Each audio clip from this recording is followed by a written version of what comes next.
Ancient science was based, like that of today, on number. But whereas number is now used in the quantitative sense for secular purposes, the ancients regarded numbers as symbols of the universe, finding parallels between the inherent structure of number and all types of form and motion. Theirs was a very different view of the world from that which now obtains. They inhabited a living universe, a creature of divine fabrication, designed in accordance with reason and thus to some extent comprehensible by the human mind. The special regard paid to mathematical studies in the ancient world arose from the understanding that number is the mean term in the progression from divine reason to its imperfect reflection in humanity.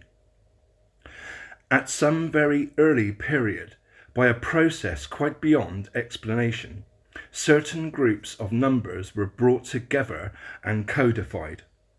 Thus was created that numerical standard or canon of proportion, which was at the root of the ancient cultures and was everywhere attributed to some form of miraculous revelation. It was taken to be the nucleus and activating principle of number generally, a summary of all types of progressions and relationships that occur within the field of number, and thus a faithful image of the numerically created universe.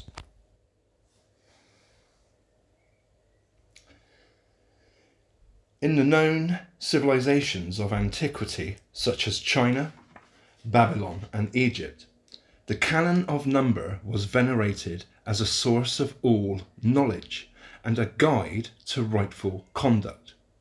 Its influence extended from art and music to affairs of the state.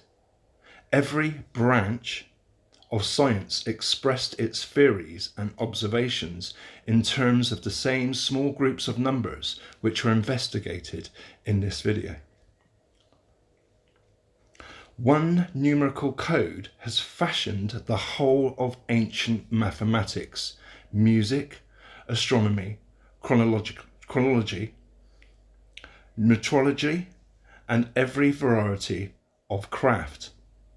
It has left its mark on every relic and tradition of ancient cultures. There is nothing artificial about it. For the conclusion to these researches is that the various orders of natural phenomena do indeed conform to a certain similar pattern of number, which also provide the framework of number itself. This allows the eventual reconstitution of the scientific standard which supported the fabric of ancient societies over periods of time that, by modern reckoning, seem remarkably long. I am partial to the traditional order of philosophy associated in the West with Plato, but also expressed in every different culture. It is called idealistic because it is concerned with the causes rather than the effects, and with ideal forms rather than appearances. It is also called perennial, meaning that it grows naturally in the human mind and blossoms at certain seasons. The reason for its constant universal recurrence is that it is mathematically based. Thus, it provides a most realistic view of the world, balanced and made fully human by its transcendental aspect, the traditional doctrine of soul's immortality. The number series that is demonstrated throughout this video not only was the source of all traditional arts and sciences, but also gave birth to the system of philosophy adopted by Plato. That philosophy occurs in its own accord in the mind of whoever studies these numbers, their relationships and their applications in different branches of nature. Through such studies, the Pythagorean dictum, all is number, comes to life. This new outlook, which is not in fact new, but traditional, has certain consequences discussed later in this video.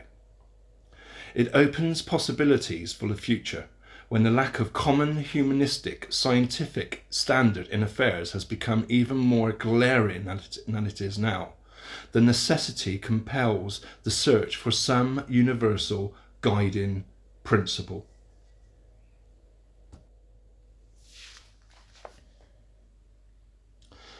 To that future, this discussion is dedicated. Its contents may seem in part dense and obscure. That is mainly due to the lack of ability to do justice to this worthiest of all subjects. But it is due also to the modern eclipse of the traditional worldview that gives significance to these studies. The science here unfolded is of no obvious relevance to the modern world, and the type of philosophy that goes with it has been supplanted by other temporary orthodoxies. To give sense and contents to the following studies in the ancient canon of number, the traditional sciences relating to it are briefly described in separate discussions. With reference to the grand alchemical science to which they all contributed and the cosmological outlook that engendered them, this last is the most important, for the purpose and methods of the old sciences are apparent only in the light of traditional cosmology. That light is still hidden below the horizon of modern consciousness. But it can never be extinguished, and when next it arises, demanding the forms of science appropriate to it, the subjects raised in these discussions will be once again of paramount importance. This discussion and video is the outcome of a quest pursued over many years for a legendary key to the universal knowledge alluded to in esoteric traditions and early texts. Its point of departure was Plato's statement in the Laws, and the Egyptian priests possessed a canon of lawful proportions and harmonies, by means of which their civilized standards had been preserved uncorrupted for literally thousands of years. The discovery and maintenance of true cultural standards was the main theme of Plato's own writings. His scheme for a well-governed city, described in his Laws, was based on a certain numerical formula, often referred to but specified by only one of its components, the number 5040. For this and his other mathematical allusions, the inference is that Plato himself had studied the laws of harmony he attributed to the Egyptians. In pure mathematical form, those laws were made the cornerstone of his proposed reforms in education and politics. The following discussions on Platonic number show how the laws of harmony were expressed numerically as the dimensions of a city, a scale of music, or intervals in astronomy. In all his cosmological demonstrations, Plato used the same set of numbers and similar geometrical diagrams, applying them to such apparently different things as music and the order of the planets, and thus illustrating his belief that number is the bond that holds together the entire universe. One of the conclusions from this study is that Plato's symbolic arithmetic was not a contemporary discovery, but a heritage from a distant past. The ground plan of his imaginary city consists of the same combined shapes and numbers as the Stonehenge plan, laid down some 1500 years earlier. Their common units of measure were derived from the same archetype, the numerical image of the cosmos. The ancient units are analysed and given their exact values from which it appears that their lengths represent subdivisions of certain basic standards. The standards referred to are not in the first instance physical. They are indeed reflected in the actual dimensions of the Earth and the solar system, but in essence they are purely numerical. And the numbers that express ancient units of length are the same as those that denote the scales of traditional music. The forms of music and measure known to Plato were defined and codified thousands of years before his time. Their common source was the canon of number, which Plato either learned wholly from certain teachers or partly reconstructed. His own concern as a would-be reformer and cultural revivalist was to renew the influence of the canon and make it once more effective as an instrument for universal harmony and stability.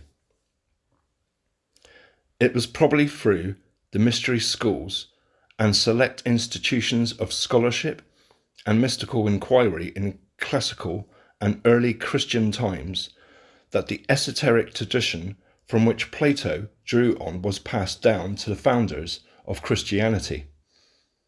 They were the cause of its last flourishing, soon to be blighted. St. John's New Jerusalem, as a visionary form of Plato's ideal city and numerically identical to it, was a token of the new heaven and new earth. The prophet foresaw as the issue of Renaissance through Christianity and the restoration of the true cosmic standard. Early Christian traditions are particularly useful through indicating the relative meanings and importance attributed to those numbers that occur in early sacred contexts. Thus, for instance, we learn of the supreme significance to Christian mystics of the number 3168, which was also the paramount number in the ancient canon. Those Christian sects who practiced numerical theology claimed that through assimilating the pagan science, Christianity had become the legitimate heir to the ancient religious tradition. The significance of this present subject can be summed up in many different ways. To artists, architects, and musicians, the study of number and proportion has been of traditional interest. And when the current vogue for novelty and individualism has run its course, it will become so again. With sciences of all disciplines, the case is similar. Bereft of guidance by any common philosophy, their researches and products are determined by the whims of commerce, militarism, national pride, and similar vanities. And the world of scholarship is likewise dominated by faddish intellectualism. Thus are created weird, abhorrent thought forms and monstrous manifestations. At such periods of philosophical anarchy, says Plato in the Republic, when there is no common means of distinguishing between beneficial and destructive products, popular demand arises for a standard of judgment. This is usually answered by some tyrant with his own prescription for standards. The demand, of course, is for the objective standard, one that is rooted in nature and reflects no particular theory or ideology. With this consideration begins the quest for the venerable cosmic standard or unified world image that is numerically structured to represent, in essence, the entire universe.